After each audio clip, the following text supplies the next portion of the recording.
My name is Sarah, and at 29, I never expected my successful graphic design career would become a curse. For 6 years, I supported my family financially through their supposed hardships. Every month, thousands of dollars transferred from my account to theirs. Then came that cold text message.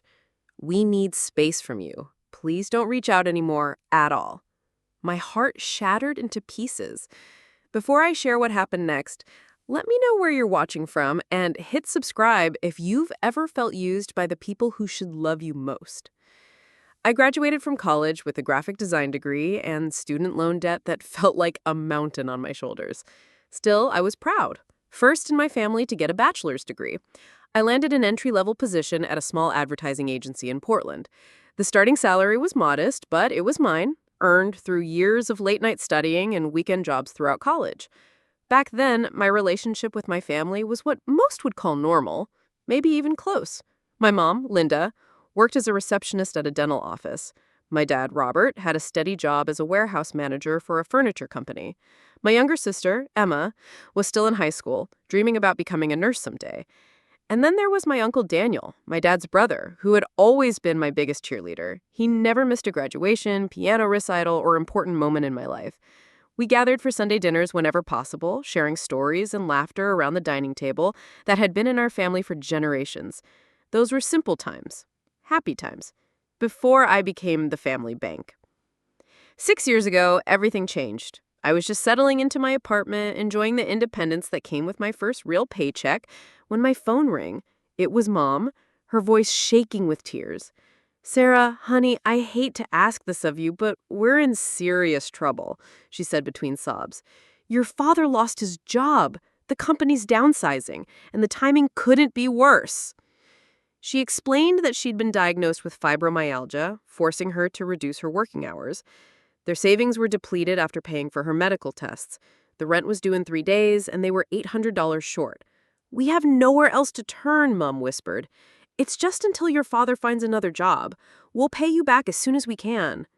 Without hesitation, I transferred the money. $800 was a significant chunk of my monthly budget, but they were family. Of course I would help.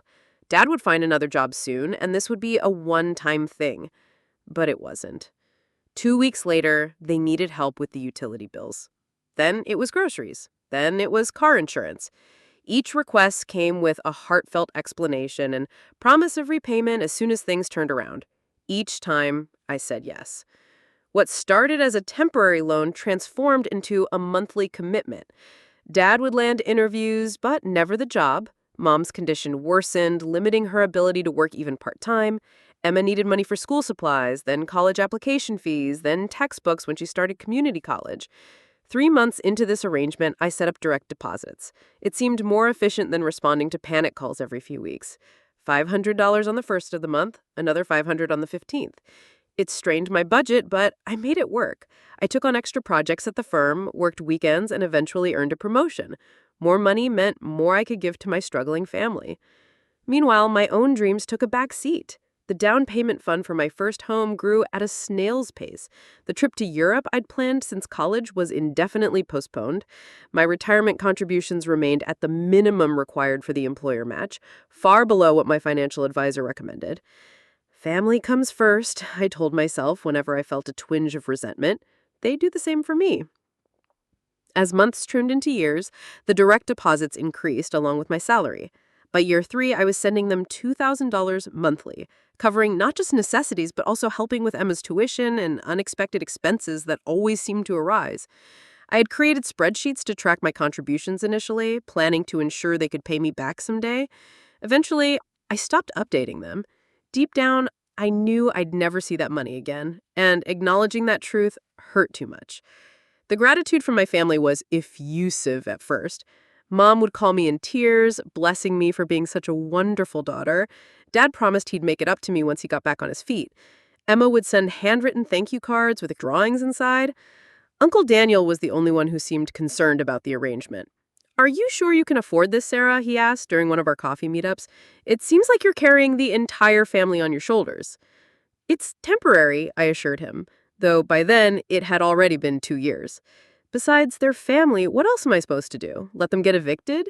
He He gave me a long look, but dropped the subject. In retrospect, I should have paid more attention to the worry in his eyes. Year 4 brought another promotion at work and a significant salary increase. I was now a senior graphic designer with a respectable income. Instead of finally prioritizing my own financial goals, I increased the family support to $2,500 monthly. By then, it had become automatic, expected. The thank you calls became thank you texts, then just acknowledgement receipts. Got it. Thanks. My social life suffered. Friends stopped inviting me to expensive restaurants or weekend getaways because I always declined. My colleague Jordan asked me out, but our brief relationship ended when I couldn't explain why I was always working overtime, yet still seemed to struggle financially. I couldn't admit I was supporting my entire family. It felt both like bragging about being a good daughter and admitting I was being taken advantage of. By year 6, I had given my family well over $90,000. The weight of this responsibility had become so normal that I rarely questioned it anymore. I was 29 years old with a successful career on paper, but my bank account told a different story. This was my life now. Work, save a little, send the rest to family, repeat. Little did I know that everything was about to change. The shift in my family's attitude was so gradual that I almost missed it. Almost. It started with the phone calls. Where Mom once called several times a week to check in, our conversations dwindled to brief exchanges once every couple of weeks. When I called them, there was always a reason why they couldn't talk long. Dad was always just heading out the door, Mom wasn't feeling well and needed to rest, Emma was studying for a big exam. Our Sunday family dinners became monthly, then quarterly events. Each time I suggested visiting, there was an excuse. The house was being painted. Mom was having a bad pain day. They had prior commitments. I chalked it up to everyone being busy with their own lives. Dad was still job hunting, Mom was managing her health, and Emma was focused on nursing school. It made sense that they had less time for casual family gatherings. Until my 28th birthday. I had always made a big deal of everyone's birthdays. For Mom's 60th, I had flown in her sister from Arizona as a surprise. For Dad's birthday, I had gotten tickets to see his favorite baseball team. For Emma's 21st, I had planned an entire weekend celebration. So when my 28th birthday arrived, I expected at least a phone call, maybe a small gathering, perhaps a thoughtful card. I received nothing. No calls, no texts, no cards. The day passed with complete silence from my family. I checked my phone constantly, wondering if there was a technical issue. I even called my service provider to confirm my phone was working properly. It was working fine. My family had simply forgotten. Or worse, they had remembered and decided not to acknowledge it. That evening, my work colleagues took me out for impromptu drinks after noticing my subdued mood. My friend Olivia brought a small cake to my apartment later. I blew out the candles alone after she left, making a wish that my family was just planning some belated surprise. They weren't. A week passed, then 2. No mention of my birthday, no belated wishes, nothing. When I finally brought it up during a brief call with Mom, her response was a hurried, "Oh, honey, I'm so sorry. Things have been so hectic here. We'll make it up to you next time you visit." But the invitation to visit never came. 3 months after my forgotten birthday, I was scrolling through Facebook when I saw something that made my stomach drop. A photo of my parents and Emma smiling widely in front of Cinderella Castle at Disney World. The timestamp showed it was posted just 2 days earlier. I stared at the image, unable to process what I was seeing. My family, who I had been supporting financially because they couldn't afford rent, had somehow found the money for a Disney vacation, a vacation they hadn't mentioned to me once. With shaking hands, I called my mother. "Oh, Sarah, how are you, sweetheart?" "I'm fine," I said, trying to keep my voice steady. "I just saw some interesting photos on Facebook. When were you going to tell me about Disney World?" A long pause followed. "It was a last-minute thing. Emma has been working so hard in nursing school, and the father and I thought she deserved a break. It was just a quick weekend trip. A quick weekend trip to Florida from Oregon? That must have cost thousands of dollars. We found a good deal, and your Uncle Daniel helped out a bit, too. That didn't sound like Uncle Daniel. He had always been careful with money and had expressed concerns about my family's dependence on my financial support. I see, I said, not believing her for a second. Well, I hope you all had fun. We did, honey. I'm sorry we didn't mention it. We didn't want you to feel like you needed to contribute to this, too. You already do so much for us. The conversation ended awkwardly, with Mom promising to call me soon to catch up properly. That call never came. The following week, I met Olivia for coffee. After listening to me recount the Disney World discovery, she set down her cup with unusual firmness. Sarah, I've held my tongue for years because you always defend them, but this is ridiculous. Your family is taking advantage of you. They have been for years. That's not true, I protested weakly. They're going through hard times. For 6 years? Olivia raised an eyebrow. Nobody has hard times for 6 consecutive years without some serious mismanagement or deception involved. And now they're taking Disney vacations while you can't even afford to join that pottery class you've been talking about for months because you sell them so much money? They'd do the same for me if I needed it, I insisted. Would they, though? Olivia challenged. Have they ever supported you through anything, financially or otherwise? I opened my mouth to respond, but found I had no examples to offer. Olivia softened her tone. I'm saying this because I care about you. This isn't normal or healthy. At some point, you need to consider the possibility that they're using you. I dismissed her concerns outwardly, but couldn't stop thinking about her words in the days that followed. Then came the mall incident. I rarely splurged on shopping, but I needed a new outfit for an important presentation at work. While browsing through a department store, I spotted a familiar figure at the luxury handbag counter. Emma, my sister, who was supposedly struggling to afford nursing textbooks, was purchasing a designer purse that I knew cost well over $1,000. I approached her, watching as she handed over a credit card to the sales associate with practiced ease. Emma. She spun around, her expression morphing from surprise to something like guilt. Sarah, what are you doing here? Shopping for work clothes, I said, eyeing the designer shopping bag now in her hand. That's a beautiful bag. Oh, this? She laughed nervously. It's just a knockoff, super cheap. I had worked as a retail associate during college. I knew the store didn't sell counterfeits, and I recognized the distinct packaging of the luxury brand. Really? From the designer section? Emma's cheeks flushed. I have to run. I'm meeting friends for lunch. I'll call you later, okay? She hurried away before I could respond, leaving me standing there with a growing sense of unease. Later that week, I drove past Emma's apartment complex and noticed a brand new car in her assigned parking spot. The temporary license plate indicated it had been purchased recently. The last time we spoke, she had complained about repair costs for her old sedan, hinting that she might need help with the mechanic's bill. The pieces were starting to form a disturbing picture, but I still couldn't quite accept what they were showing me. It was time to talk to the one person in my family who had always been straight with me. Uncle Daniel agreed to meet me at our favorite diner the following Sunday. He was the only family member who consistently made time for me, calling regularly and meeting for lunch at least once a month. He arrived early, already nursing a cup of coffee when I slid into the booth across from him. "You look troubled, kiddo," he said, studying my face. "Everything okay at work?" "Work is fine," I replied, ordering coffee from the passing waitress. "I wanted to talk to you about Mom, Dad, and Emma." Uncle Daniel's expression changed subtly. He set down his mug and sighed. "I was wondering when this conversation would happen." "When what conversation would happen?"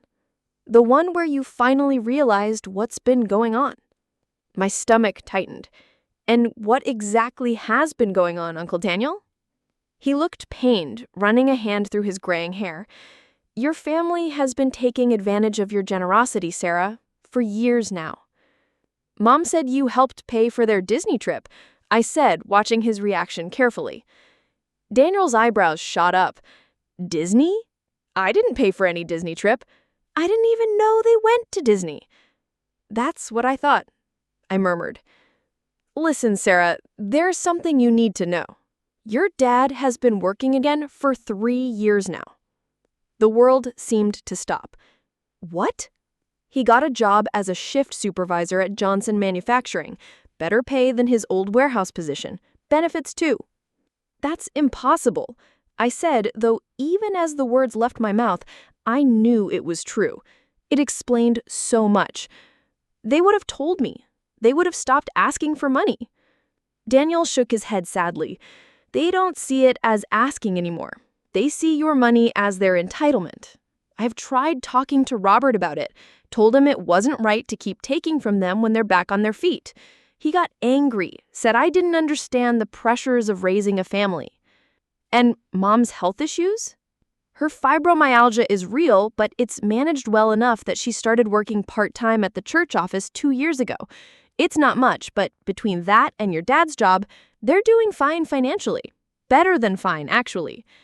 I thought about the Disney trip, Emma's designer purse, her new car. They're living well off my money? Daniel nodded grimly. Your parents renovated their kitchen last year. Granite countertops, new appliances, the works. Emma has been talking about a spring break trip to Cancun with her friends. Meanwhile, you're working yourself to exhaustion to fund their lifestyle. My coffee arrived, but I couldn't bring myself to drink it. My throat felt too tight. Why didn't you tell me sooner? Daniel looked genuinely remorseful. I tried, in my way. Remember all those times I asked if you were sure you could afford to keep supporting them? But you always seemed so determined to help. And they're my family too. It put me in an impossible position. He reached across the table to squeeze my hand. I'm sorry, Sarah. I should have been more direct. It's not your fault, I said, though part of me wished he had told me earlier, before I had given away so much of my life. There's more, Daniel continued reluctantly. Last month, when I was helping my dad with some yard work, I overheard your parents discussing whether they should ask you to increase your contribution to help with a timeshare they want to buy in Florida. A timeshare? Are you serious? I confronted them about it, told them it was shameful to even consider asking you for more when they haven't been honest about their situation. Your mother got defensive, said they deserved nice things after all they'd been through. Your father accused me of being jealous of their financial planning. That's what he called it, Sarah, financial planning. I felt physically ill. 6 years of sacrifices, of putting my life on hold, reduced to financial planning for my parents' luxury purchases? Do they ever talk about paying me back? Daniel shook his head. I've never heard them mention it. I think in their minds, this is just what daughters do for their parents. They've convinced themselves they're entitled to your support. I spent the next hour asking questions with Daniel, filling in the gaps of my family's deception. How they had started small with genuine need, but continued the charade long after necessity had passed. How they justified it by occasionally buying me small gifts for Christmas or my birthday, as if a $50 sweater made up for thousands in monthly support. How they had begun to resent my questions about their job searches or budget, seeing it as intrusion rather than reasonable concern. By the time we finished our lunch, untouched on my part, I had a clearer picture of my family's betrayal than I had ever wanted. What are you going to do? Daniel asked as we stood in the parking lot. I don't know yet, I admitted.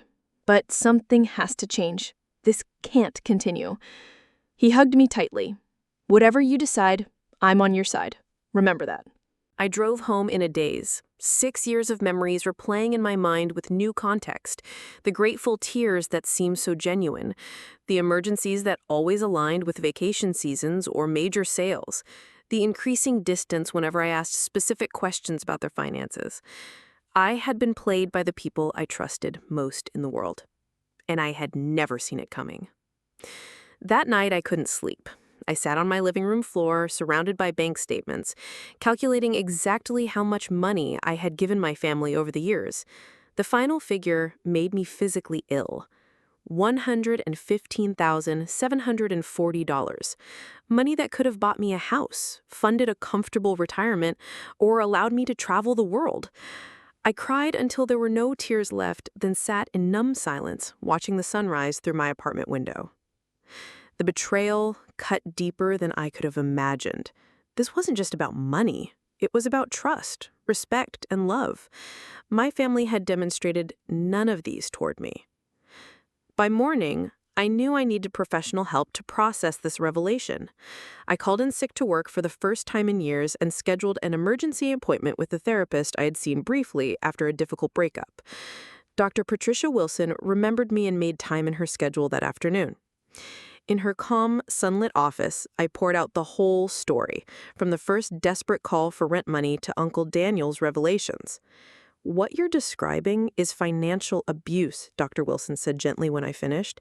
"It's particularly painful because it came from family, the people we expect to protect us, not exploit us."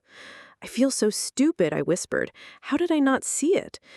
"Because you were operating from love and trust, which is natural with family. They took advantage of your good heart, not your intelligence." She leaned forward.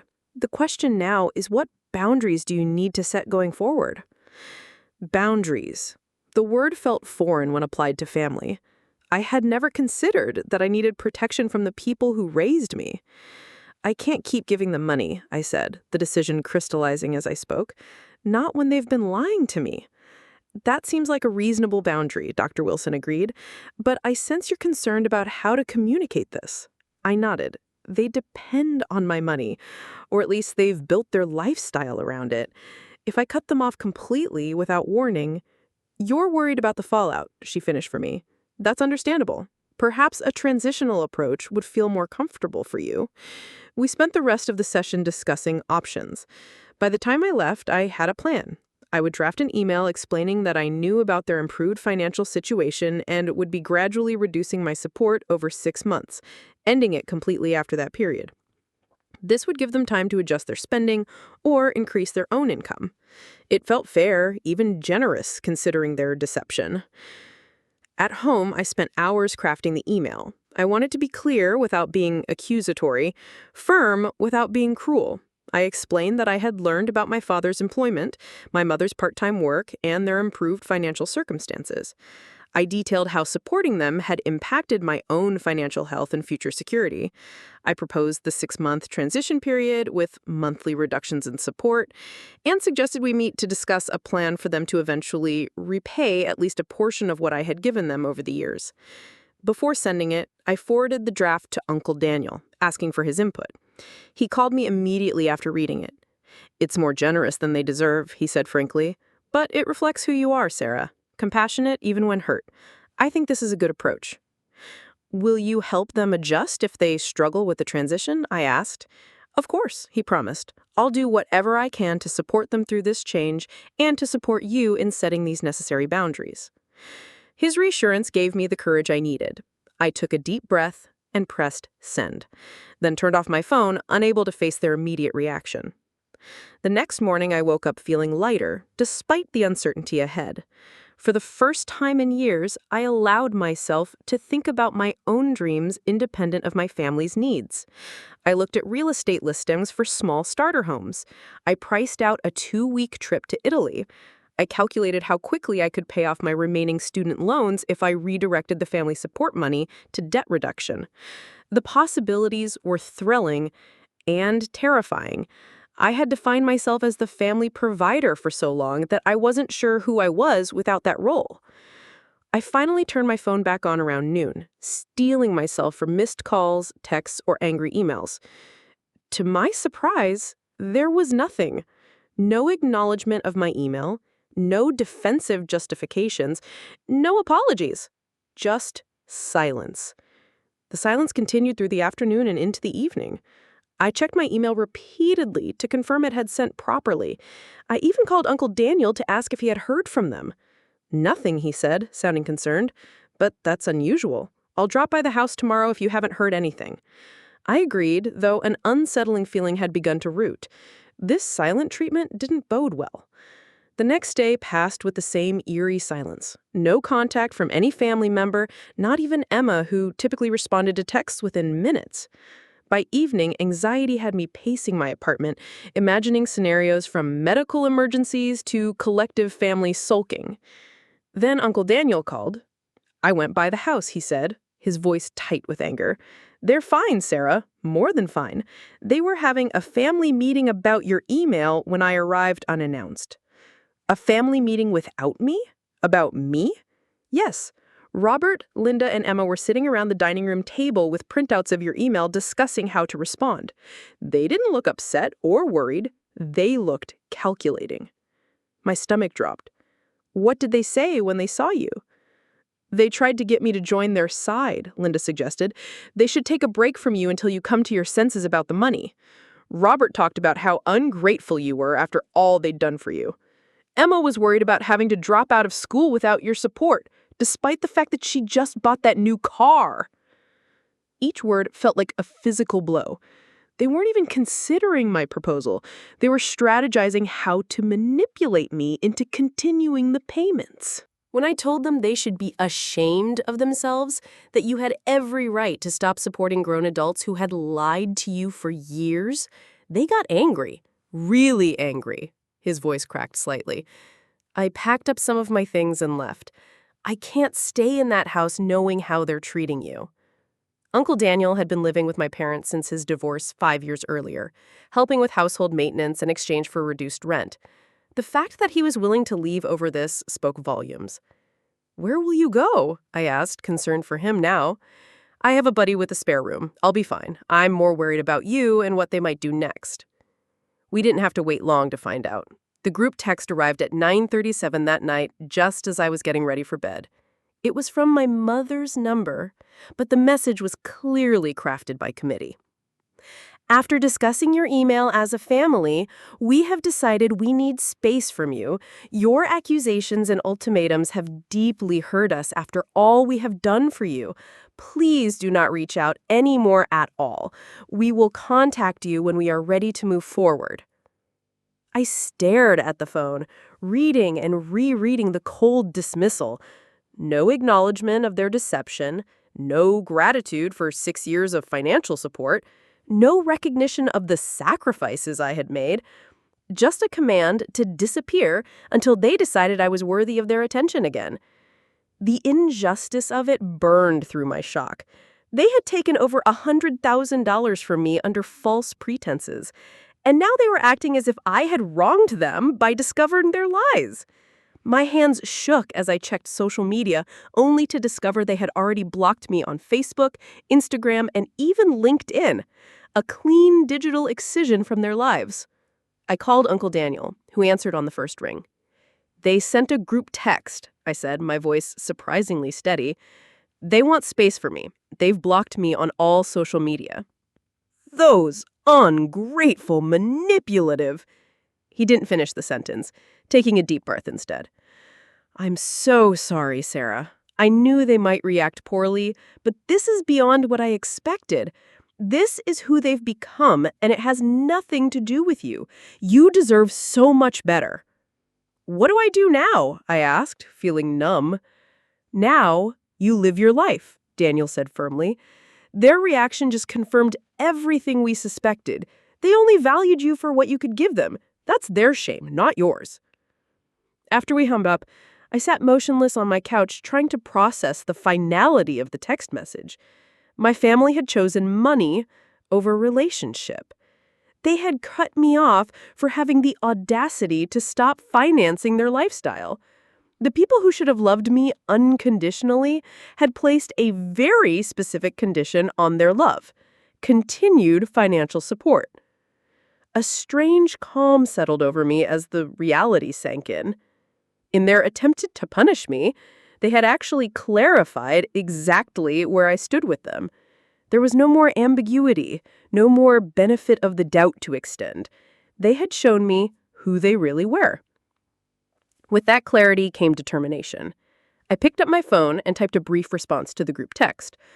Of course, I'll cancel my direct deposits first thing tomorrow.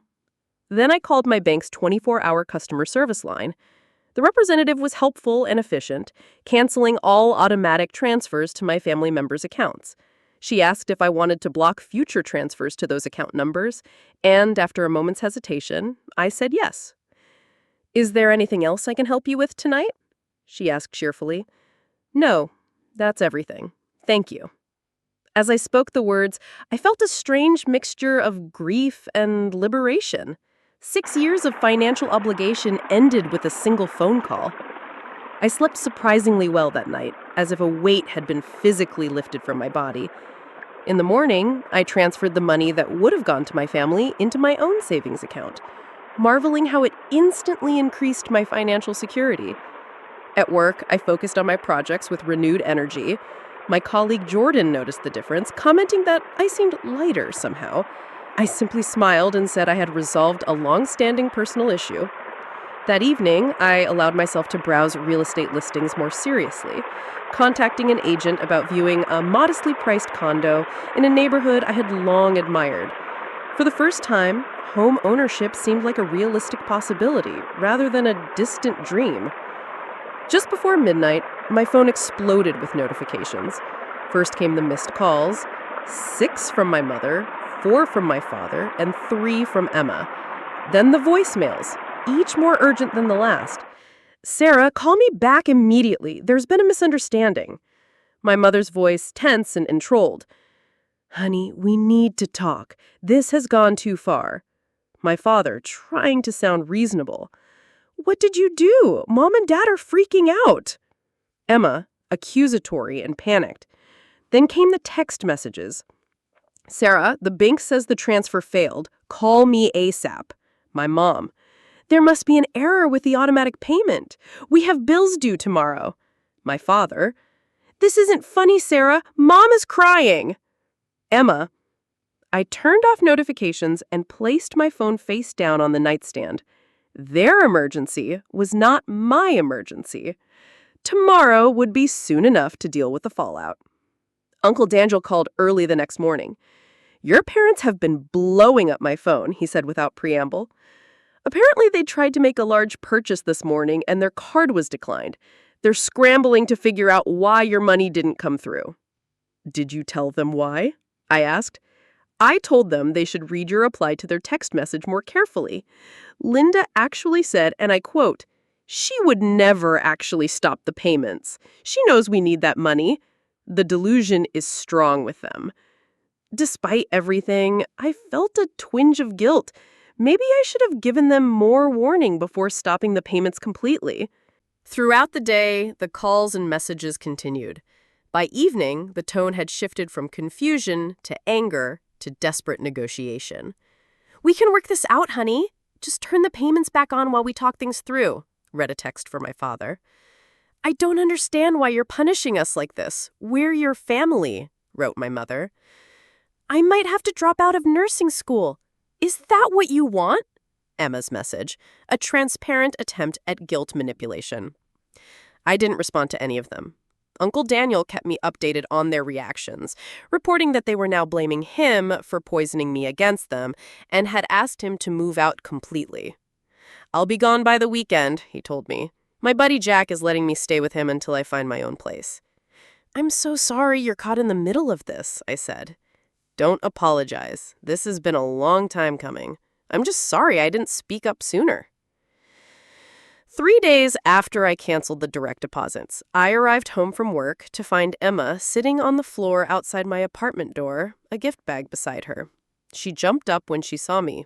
"Finally! I've been waiting for hours," she said, as if I was late for an appointment I never made. "What are you doing here, Emma?" I asked, keeping my voice neutral as I unlocked my door. "We need to talk," she said, following me inside without waiting for an invitation. "This whole situation has gotten out of hand.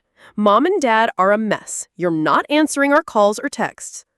"You all asked for space. I'm respecting that request." "That was just Mom being dramatic. You know how she gets. We didn't mean for you to cut off financially." She thrust the gift bag toward me. "Here, I brought you something." Inside was an expensive scented candle, the same brand I had once mentioned liking but never bought for myself because of the cost. The irony was not lost on me. Thank you for the candle, I said, setting it aside. But it doesn't change anything, Emma. I know about Dad's job. I know about Mom's part-time work at the church. I know about your designer purse and new car. I know you've all been lying to me for years. Her expression shifted from false cheerfulness to defensive anger. So what? Parents are supposed to help their children. Children are supposed to help their parents. That's how family works. Help, yes. But this wasn't help, Emma. This was exploitation. You all took advantage of my love and trust. You lied to me repeatedly to keep the money flowing. That's not family. That's fraud. That's such an ugly word, she said, flinching. We never forced you to give us money. You offered. I offered based on information you knew was false. You let me believe Dad was unemployed for 6 years. You let me believe you were in constant financial crisis. Meanwhile, you were taking vacations and buying luxury items with my hard-earned money. Her expression filled with tears, but I had seen this performance before. What do you want from us? An apology? Fine. I'm sorry. We all are. Can we move past this now? An apology would be a start, but not if it's just a tactic to get the money flowing again. I need to see real change, real honesty, and a real plan to pay back at least some of what you've taken under false pretenses. Her expression hardened. So that's it. You're holding your own family financial hostage until we meet your demands? The accusation was so backwards, so completely inverted from reality that I almost laughed. No, Emma. I'm simply stopping a financial arrangement that was based on lies. What happens next is up to all of you. You'll regret this, she said, grabbing her purse. When you need us someday, remember this moment. After she left, I sat in my quiet apartment thinking about her parting threat. The truth was, I had needed my family for years, needed their emotional support, their genuine interest in my life, their love without conditions. They had failed to provide any of that, focused only on what I could give them materially. For the first time, I truly understood that I had been alone all along. The next 2 weeks were a blur of emotional and practical upheaval. My family cycled through every manipulation tactic imaginable, from guilt trips to anger to love bombing. My mother sent a lengthy email explaining that there had been a terrible misunderstanding. According to her revisionist history, they had never explicitly said Dad was unemployed in recent years. I had simply assumed it. They hadn't mentioned his job or Mom's part-time work because they didn't want to burden me with the details of their daily struggles. The Disney trip had been won in a church raffle, a claim I knew was false. Emma's designer purchases were all bargain finds at outlet stores. Every explanation was paper-thin, easily disproven, and completely ignored the central issue. They had deliberately fostered the impression of financial desperation to keep me sending money. My father took a different approach, leaving voicemails filled with apologies for any miscommunication and blaming the situation on stressful times and poor financial planning.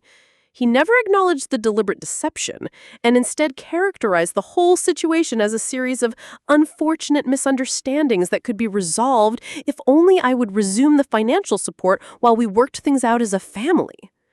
Emma alternated between angry texts accusing me of betrayal and tearful messages about potentially having to leave nursing school. When I didn't respond, she showed up at my workplace with flowers, creating an uncomfortable scene in the reception area that ended with my manager asking her to leave. Through it all, I maintained my silence, following the advice of Dr. Wilson to give myself space to process my feelings before engaging them again. I focused instead on rebuilding my life. I met with a financial advisor who helped me create a plan to maximize my newly available funds. I put a deposit down on a modest but charming condo in a neighborhood I loved. I booked a 2-week trip to Italy for the following spring, something I had dreamed of since college. I joined the pottery class Olivia had been recommending for months. Uncle Daniel, now settled in his friend's spare room, became my most consistent support. We met for dinner twice a week, comparing notes on our respective journeys away from the toxic family dynamic we had both enabled in different ways. "Your parents called me yesterday," he told me during one of our dinners. They want to arrange a family meeting to clear the air. I think they're finally realizing you're serious about this." "What did you tell them?" I asked. "I said I would participate only if they came prepared to take full responsibility for their actions and with a concrete plan to make amends." Robert hung up on me. I smiled despite the situation. "They're not used to both of us having boundaries." "No, they're not," Daniel agreed. "But they'll have to adapt if they want either of us back in their lives." 3 weeks after the initial group text, my mother called, and surprisingly, I answered. "We want to meet with you," she said without preamble. "All of us, including Daniel if he'll come. Neutral location, your choice." "Why?" I asked simply. "Because we're family, Sarah. Families shouldn't be torn apart by misunderstandings about money." It was still framed as a misunderstanding, not a deliberate deception, but it was the closest thing to an olive branch they had offered. "I'll think about it," I said, unwilling to commit immediately. After consulting with Dr. Wilson, I agreed to the meeting with specific conditions. It would be in a public restaurant of my choosing, Uncle Daniel would be present, and I would leave immediately if they became manipulative or refused to acknowledge the facts of the situation. We met the following Saturday at a quiet Italian restaurant downtown. My parents and Emma arrived together, all dressed more formally than the occasion required, as if attending a business negotiation. Uncle Daniel and I arrived separately, exchanging a supportive glance before sitting down at the large corner table. An uncomfortable silence fell as the waiter distributed menus and took drink orders. No one seemed willing to be the first to speak. Finally, my father cleared his throat. "Sarah, first of all, we want to apologize for how things have unfolded. This situation has gotten out of hand, and we regret the group text message. It was written in the heat of the moment." It was a start, but nowhere near the full acknowledgement I needed. "What exactly are you apologizing for, Dad? The text message or the years of deception about your financial situation?" He shifted uncomfortably. "We never meant to deceive you. We simply didn't want to worry you with the ups and downs of our financial recovery." "Recovery from what?" I pressed. "You've had steady employment for 3 years. According to Uncle Daniel, Mom has been working part-time for 2 years, yet you continued to accept thousands of dollars from me monthly without ever suggesting the amount could be reduced because your situation had improved." My mother jumped in. "We should have been more transparent about our improving circumstances. That was wrong of us, and we're truly sorry." It was the first genuine acknowledgement, and I nodded slightly in recognition. We got comfortable with the arrangement. The extra money helped us rebuild our savings after the difficult years, take care of home repairs we'd been postponing, help Emma with school. Her voice trailed off as she realized she was describing discretionary spending, not survival needs. "And Disney World, and Emma's designer purse, and her new car, and the timeshare you were considering in Florida." My parents exchanged glances. "Who told you about the timeshare?" my father asked, shooting an accusatory look at Uncle Daniel. "Does it matter?" I countered. "The point is, you were using my money for luxuries while I postponed my own goals and dreams because I thought you were in dire financial straits." Emma, who had been unusually quiet, finally spoke. "I didn't know about Dad's job until last year. Mom and Dad told me not to mention it to you because it would complicate things. I should have said something anyway. I'm sorry, Sarah." Her apology seemed sincere, and I felt a small crack in my protective armor. "Thank you for that, Emma." My father, perhaps sensing a shift in the emotional temperature, leaned forward eagerly. "So, where do we go from here, Sarah? We want to move past this. We want our family back together." "It depends," I said carefully. "Are you asking for our relationship to be restored, or are you asking for the money to start flowing again?" "Both, obviously," my mother said, then quickly backtracked at my expression.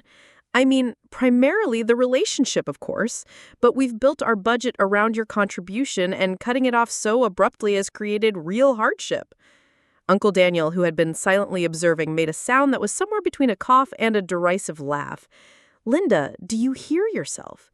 You're still framing this as Sarah's responsibility. You're not entitled to her money. You never were.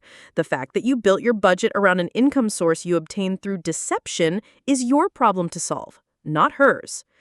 My father's face reddened. Easy for you to say, Daniel. You've always had the luxury of only worrying about yourself. That's enough, I said firmly.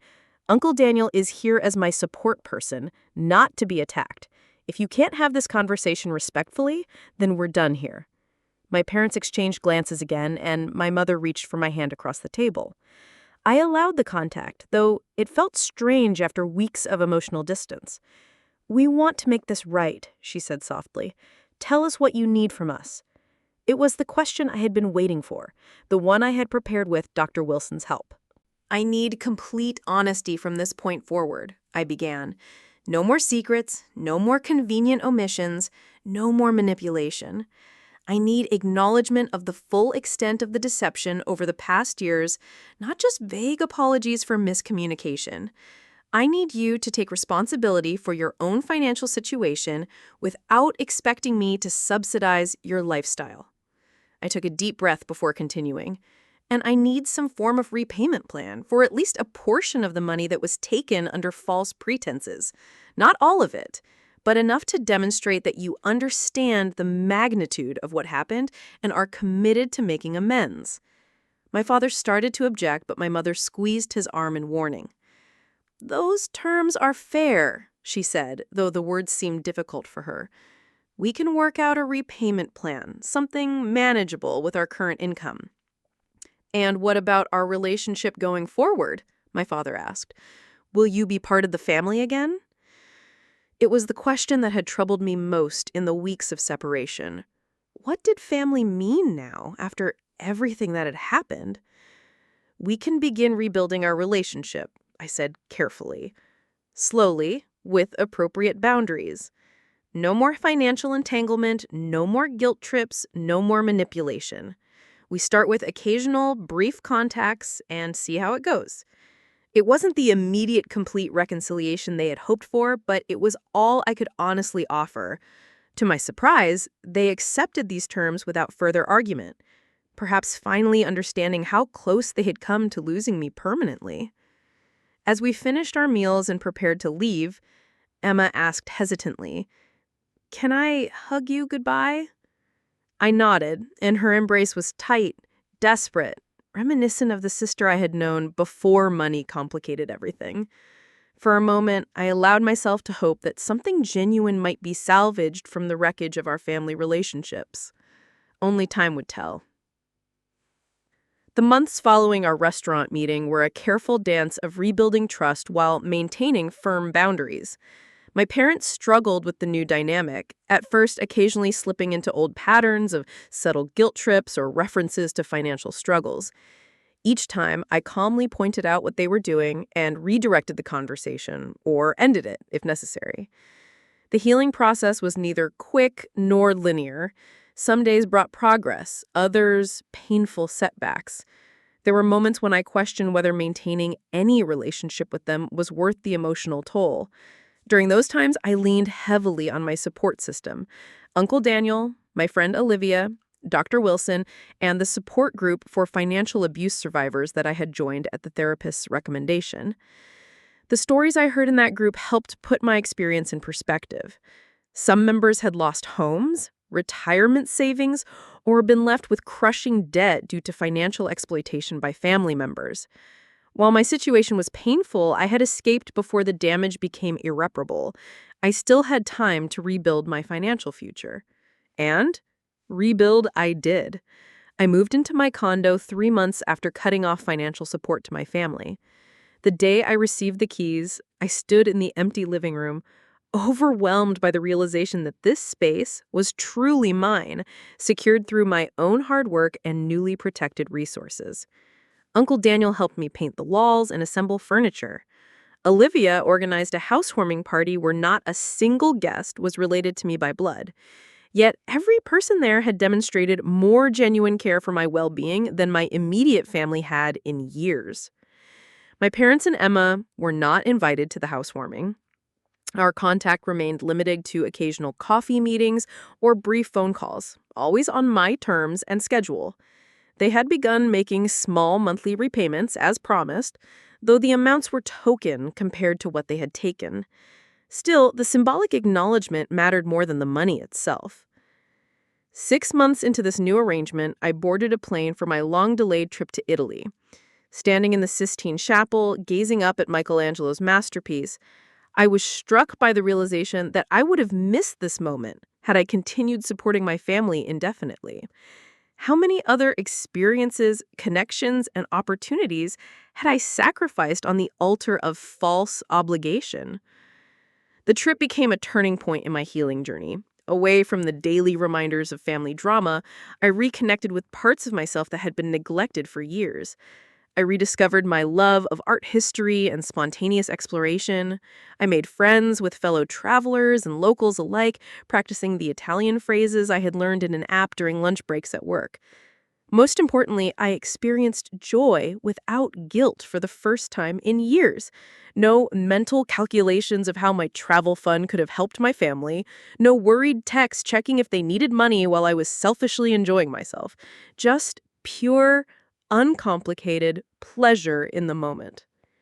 When I returned home, tanned and rejuvenated, I brought that newfound freedom with me. I resumed pottery classes, joined a hiking group, and even agreed to a date with Jordan from work, who had noticed the change in me and asked me out again. My relationship with my family continued to evolve, sometimes painfully slowly. There were setbacks, like when my mother accidentally included me on an email to extended family describing financial hardships that I knew were exaggerated, or when my father suggested I could loan them money for a home repair, as if our history was a minor footnote rather than a fundamental breach of trust. Each incident required firm reinforcement of boundaries, sometimes including periods of reduced contact when they pushed too hard. But there were also moments of genuine connection, helping Emma study for a difficult nursing exam, celebrating my father's promotion at work, supporting my mother through a brief health scare. Uncle Daniel remained my steadfast ally throughout, having established his own healthier relationship with my parents from the safe distance of his new apartment. "He's trying," he would remind me during moments of frustration. "Not always succeeding, but trying." 1 year to the day after receiving that cold group text, I invited my family to dinner at my condo. It was the first time they had been to my new home, a deliberate choice on my part to maintain separation between my sanctuary and the complications of our relationship. As we sat around my dining table, the conversation flowed more easily than it had in months. There was an undercurrent of awareness, a mutual recognition of the journey we had traveled and the work still ahead. But there was also laughter, genuine interest in each other's lives, and moments of authentic connection that remind me why I had chosen to maintain contact despite everything. After dinner, as we enjoyed coffee and the dessert Emma had brought, my father cleared his throat. "I want to say something," he began, his voice uncharacteristically hesitant. "This past year has been difficult, but also illuminating. I didn't realize how much we had come to see you as a resource rather than a daughter. I'm deeply ashamed of that now." My mother nodded, tears in her eyes. "We lost sight of what matters. Money became more important than our relationship with you, and that was terribly wrong. We're grateful you gave us a chance to make amends," Emma added. "Not everyone would have." Their words were simple but profound acknowledgments I had needed to hear for months. The apologies weren't perfect, but they were sincere in a way their earlier statements had not been. "Thank you," I said quietly. "That means a lot to me." Later, after they had left and I was washing dishes with Uncle Daniel, he bumped my shoulder gently with his. "You did it, kiddo. You broke the cycle." And I had. By standing firm in my worth, by refusing to be valued only for what I could provide materially, I had forced a fundamental shift in our family dynamic. The path had been painful, the cost high, but the outcome was a healthier relationship built on mutual respect rather than exploitation. The most profound lesson I learned through this ordeal was the distinction between generosity and self-sacrifice. True generosity comes from a place of strength and choice, not obligation or manipulation. It has clear boundaries and expectations. It doesn't diminish the giver or enable harmful patterns in the receiver. I also learned that sometimes love requires saying no. that establishing boundaries isn't selfish, but necessary for healthy relationships, that my worth as a daughter, as a person, was never tied to my financial contributions. Today, I still help my family occasionally, but on my terms. Small, specific assistance for legitimate needs, never open-ended support or direct deposits. Our relationship has improved, though the trust rebuilding continues daily, one small positive interaction at a time. As for me, I'm flourishing in ways I never could while carrying the weight of my family's financial demands. My career has advanced. My social circle has expanded. I've begun to build a life rich in experiences rather than depleted by obligations. The relationship with Jordan from work blossomed into something beautiful. He knew about my family situation from the beginning, and his support during the healing process showed me what healthy love looks like. Someone who values me for who I am, not what I can give them. I completed my pottery classes and discovered a hidden talent for ceramics. My small pieces now decorate my condo, each one a reminder of the creative energy I had suppressed for years while focused solely on earning money for others. The hiking group introduced me to trails I never knew existed, literally and metaphorically. There's something powerful about reaching a summit through your own effort, about the view you earn rather than the one that's given to you. My financial advisor and I mapped out a 5-year plan that includes homeownership expansion, travel funds, and a robust retirement account. For the first time in my adult life, I'm building wealth for myself rather than transferring it to others. The support group for financial abuse survivors became an unexpected source of lasting friendships. We meet monthly, sharing victories and setbacks, celebrating boundaries maintained and relationships healed or released. I've become something of a mentor to newer members, sharing my story and the strategies that worked for me. Dr. Wilson and I continue our sessions, though less frequently now. She helped me understand that what I experienced wasn't just family dysfunction, but a specific form of abuse that required specific healing strategies. The shame and guilt that once consumed me have been replaced by clarity and purpose. Uncle Daniel found his own apartment 6 months after leaving my parents' house. He's dating someone now, a kind woman named Margaret who works at the local library.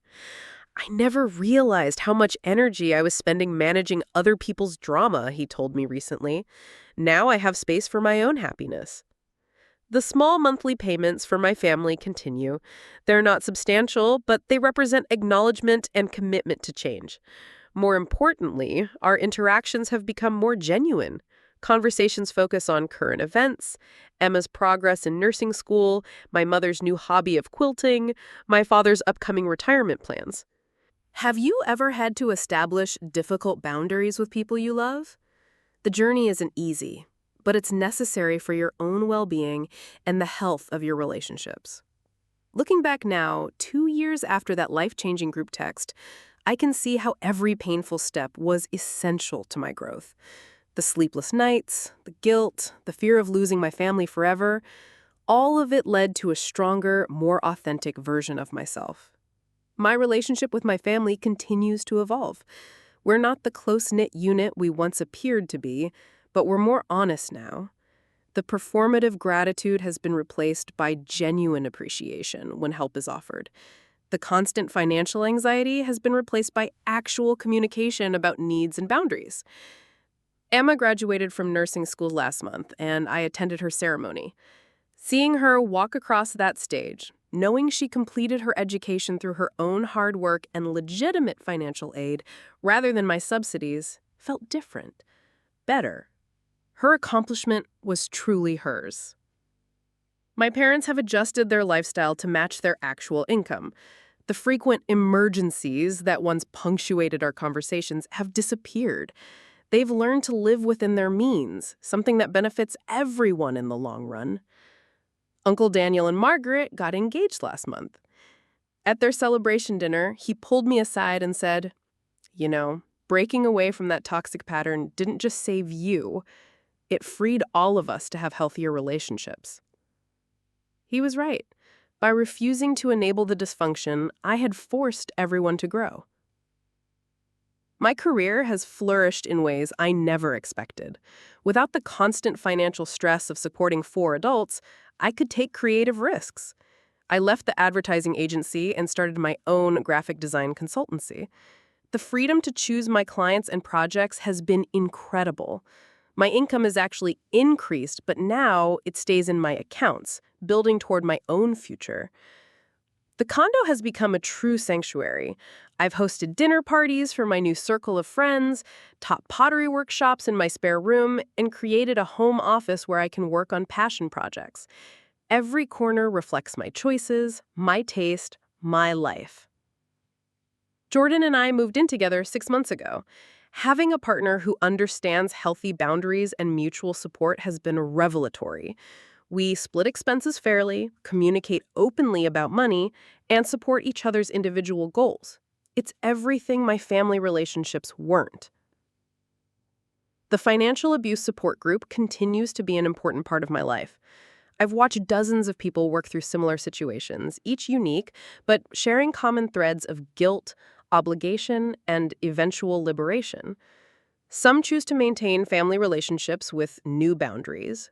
Others decide complete separation is healthier. There's no wrong choice, only the choice that prioritizes your well-being. Dr. Wilson and I recently discussed terminating our regular sessions. She told me, "You've developed strong internal mechanisms for recognizing and responding to manipulation. You trust your instincts now in ways you didn't before." It's true. The hypervigilance about my family's reactions has been replaced by quiet confidence in my decisions. I've learned to distinguish between helping and enabling, between family loyalty and family exploitation. Real love doesn't come with financial conditions. Real emergencies don't happen monthly for years. Real gratitude doesn't disappear when the money stops flowing. The most surprising discovery has been how much energy I have now. For years, I felt constantly tired, assuming it was just the demands of adult life.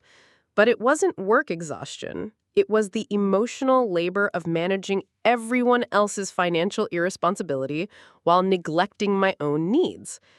My savings account grows steadily now. I've booked another trip to Italy for this fall, this time with Jordan. We're planning to take a cooking class in Tuscany and visit some smaller towns I missed on my solo trip. The freedom to make these plans without calculating how the money could help my family feels almost surreal. I still occasionally feel guilty about the boundaries I've maintained. Family programming runs deep, and the voices saying, "Good daughters sacrifice for their families," haven't completely disappeared now, but they're quieter now, easily countered by the evidence of my healthier, happier life. The monthly payments for my family have become more consistent as their finances stabilize without my support. They'll never repay the full amount, and I've accepted that. The symbolic acknowledgement matters more than the money. It represents their understanding that what happened was wrong. Recently, my mother called to ask if I wanted to join them for Thanksgiving. Not because they needed money, not because there was a crisis, just because she missed me. It was the kind of invitation I'd wanted for years, one based on genuine desire for my company rather than financial necessity. I said yes, with clear boundaries about the visit's length and expectations. It went well. We cooked together, laughed at old family stories, and avoided any discussion of money. For a few hours, we felt like a normal family again. The text message that once devastated me and now seems like a gift. "We need space from you. Please don't reach out anymore. At all." In trying to punish me for setting boundaries, my family accidentally gave me permission to build a life that truly belonged to me. If you're in a similar situation, remember this. You are not responsible for other adults' financial choices. Your worth isn't measured by what you can give others. Setting boundaries isn't selfish. It's necessary for healthy relationships.